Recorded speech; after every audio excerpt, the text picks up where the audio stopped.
To generally speaking then, what is a thought?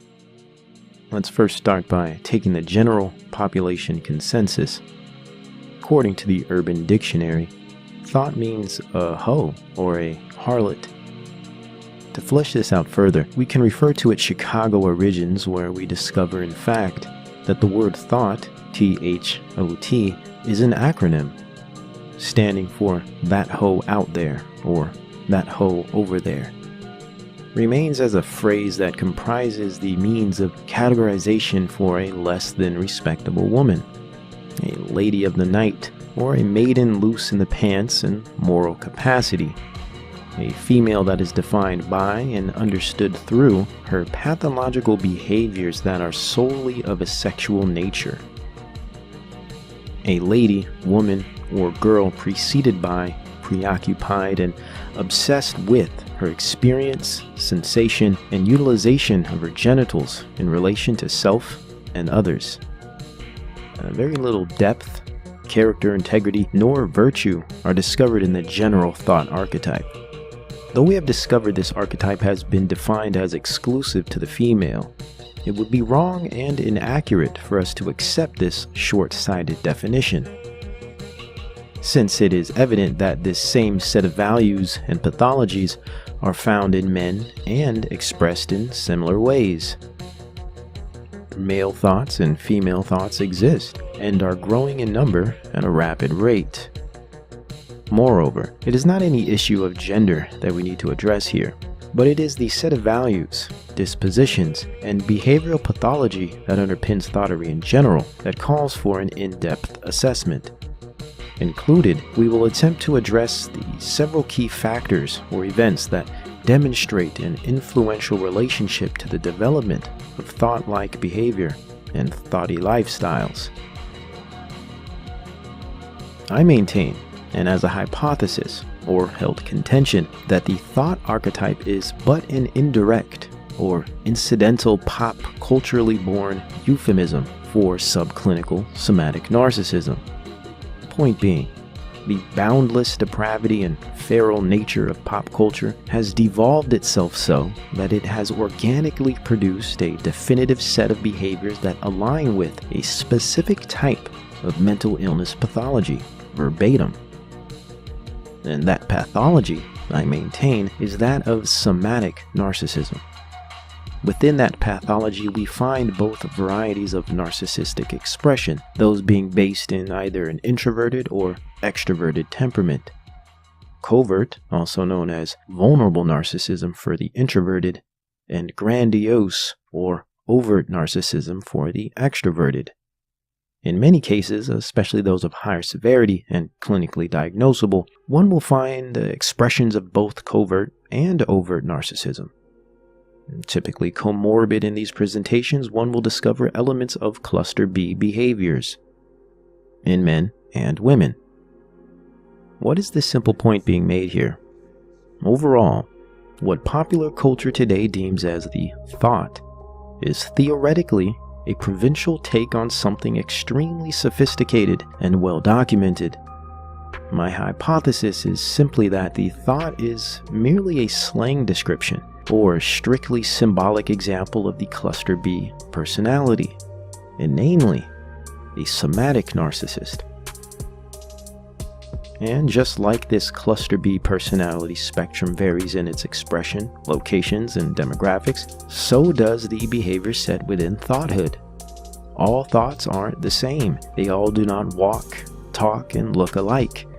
Thoughthery is not age, race, gender, class, or orientation specific, nor is the condition permanent, though they speak the same language. There exists a shared libidinal disposition, a shared language rooted in the dissonance of hypervanity and esteem deficiency, self-aggrandizement or self-loathing, grounded in the preoccupation and misconception of one's core self and authentic feelings. And from the thought archetype as an example, this dissonant identity and libidinal disposition is observably demonstrated by the symptoms of somatic narcissism. If a thought is merely a hoe or a harlot, then we must extrapolate from those terms all of which they describe. And that which they describe are much more than things exclusive to the female or even to the basic act of sexual intercourse. How did that whore become a whore? How did she develop such a propensity for self-loathing and masochism? From where did she learn these behaviors, or from what have these behaviors sprung? And from whom did she ascertain her values, or lack thereof? Meaning, a whore is not just a woman, or a woman that has promiscuous sex. She is a person, a creation of God, with a history, an experience in life that has led her to her present destination and disposition. Included, a man as well plays a part as a whoremonger, a womanizer, or sexual fiend described in the archetype of Thotimus. Also a person, a creation of God, with a history, and an experience in life that has led him to his present destination and disposition. We understand the nature of narcissism within the thought, but what about its nurture? The environmental influence that plays a key role in developing the thought behavior. Is a thought as simple as pop culture attempts to describe it? A hoe? A promiscuous woman? When I got on stage, their reaction when I walked on stage and I took my top off, it was that reaction. I live for that every day. That reaction, I live for that every day. It seems this premature and lacking explanation boils thoughterly down to unrestrained and habitual knocking of boots.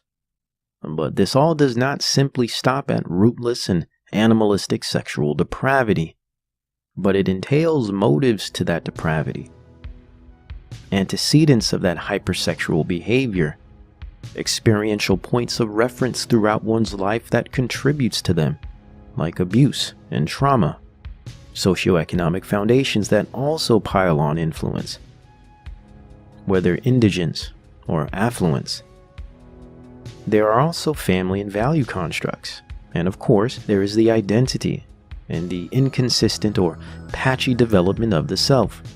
All of these variables combined formulate the makeup of one given to the ways of thoughterly, the true composition of the harlot and whoremonger, the rubric to thoughthood by ways of Thotimus and Thotiana, the narcissistic personality and pop terminological form. People do not just become thoughts overnight. There appears to be a multifaceted combination of many variables and events that lead one to this condition.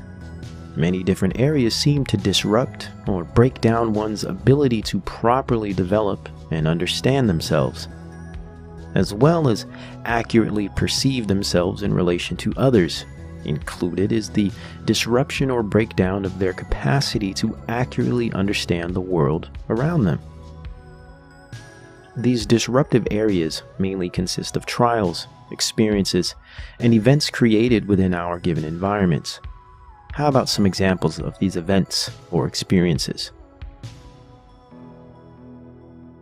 An event would be one that relates to our immediate familial setting or dynamic of upbringing, our social group, culture, institutions and industries, and epistemology, or our collective basis for general knowledge.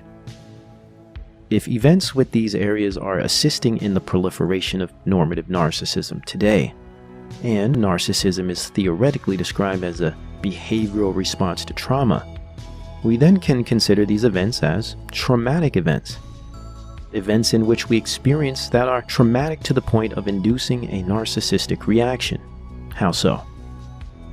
Through a trauma that is experienced over time, reactionary pathologies are formed in response.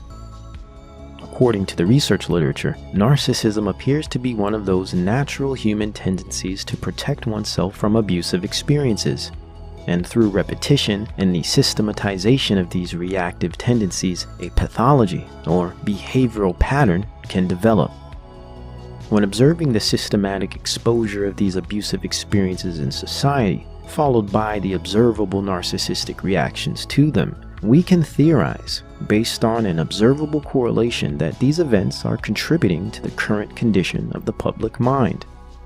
Then further, through sociocultural influence, these tendencies are often rewarded, reciprocated, promoted, and appropriated within the given environment, whereby narcissism becomes a trend, a praised attribute, and mirrored behavioral set amongst peers.